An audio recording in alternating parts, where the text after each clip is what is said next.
Bilirdiniz ki bu butulkadan bu kurtqanı düzəldirlər. Baxın, mən bu hadisənin təqribən 1 il öncə fərqinə varanda şoka düşmüşdüm. Necə ola bilər ki, bu cür butulkadan yaxud da plastik məhsullardan insanlar alt geyimlərindən tutun da kurtqalarına qədər, qışlıq geyimlərə qədər düzəldirlər.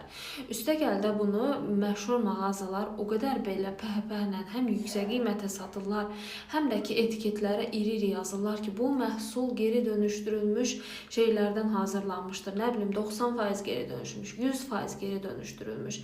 Yəni ki, bildiyiniz kimsə haçansa sokdu, sudu içib butulkanı atır və o butulkalar yığılır. O qədər xırda bir emal prosesindən keçir ki, nəticədə nazik ip kimi olur, amma təbii ki, tərkibi plastikdir və bu plastik nazik iplərdən müxtəlif geyim vasitələri hazırlanır.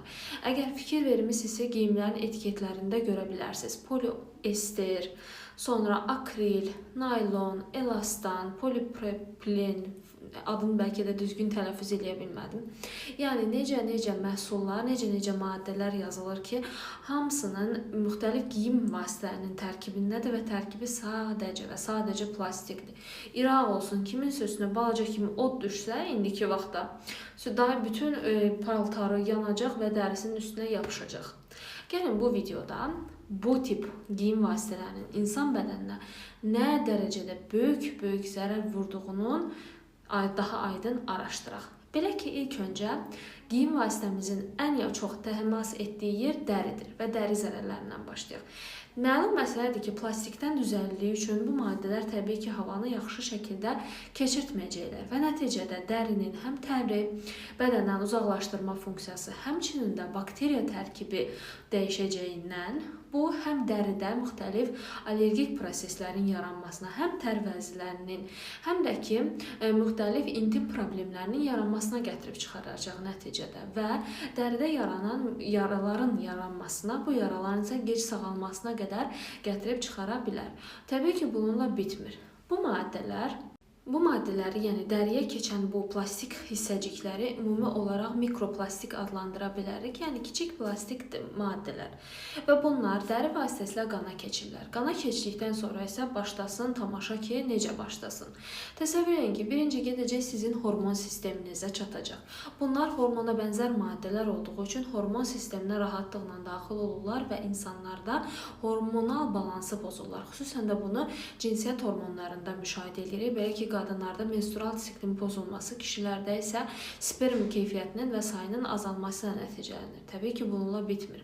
Daha sonra immun sistemə keçir. Təbii ki, bunlar yad maddələrdir. Bədən belə bir maddəyə alışmamışdır və bu mikroplastiklər gedir bizim immun sistemimizə çatır.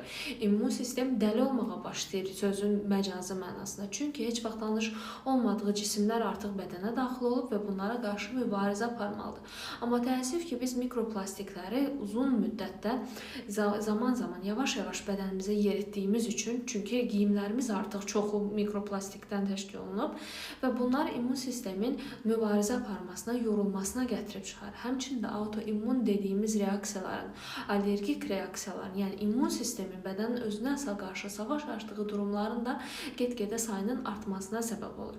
Daha sonra bizim beyin-qan bariyerimiz vardır. Yəni qanla beyin arasında bir bariyer vardır və bu bariyeri də həmin bu mikroplastik hissəciklər çox yaxşı keçdiyinə görə beynimizə də daxil olurlar. Nəticədə beynimizdə diqqət əksikliyi, fikir dağınıqlığı, daha sonra beyin strukturunun, daha doğrusu düşüncə fəaliyyətinin normal olmaması, düşüncələrdə dalğalanmalar, müxtəlif neyrodegenerativ risklər, yəni sinir sistemini sıradan çıxaran, sinir sisteminin toxumasını məhv edən proseslər ortaya çıxa bilər. Daha sonra və təbii ki, bir də baş ağrılarına da təbii ki, səbəb olur. Ağciyər sistemi, nəfəs yolu ilə də bu mikroplastiklər bizim ağciyərimizə gedir. Bədənin müxtəlif yerlərində allergik reaksiya yaratdığı kimi ağciyər və bronx sistemimizdə də allergik reaksiya yaradır və bu da yenə nəticədə asma xəstəliyinin, nəfəs darlığının artması ilə nəticələnir. Və bu mikroplastik hissəciklər qan vasitəsilə qaraciyərdə gedir, çatır.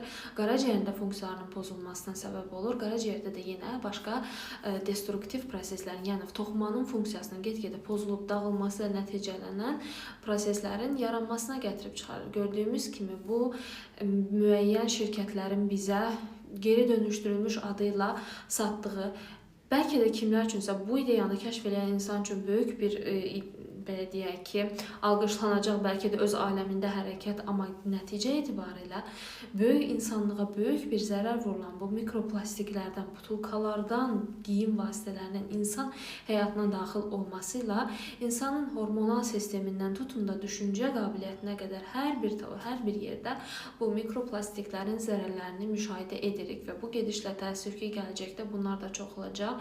Buna görə də hər kəs özcə ən azından sağlamlığını qorumaq naminə bacaraq ki, bu tip geyim vasitələrimizdə, geyimlərimizin üstünə, xüsusilə də alt geyimlərimizdə, bunlar çox önəmlidir. Və əslində hər bir geyimimizdə poliester, elastan, akril, naylon falan filan bu tip yazıları görürsünüzsə bunlardan, bu geyim vasitələrindən bacardıqca uzaq olun.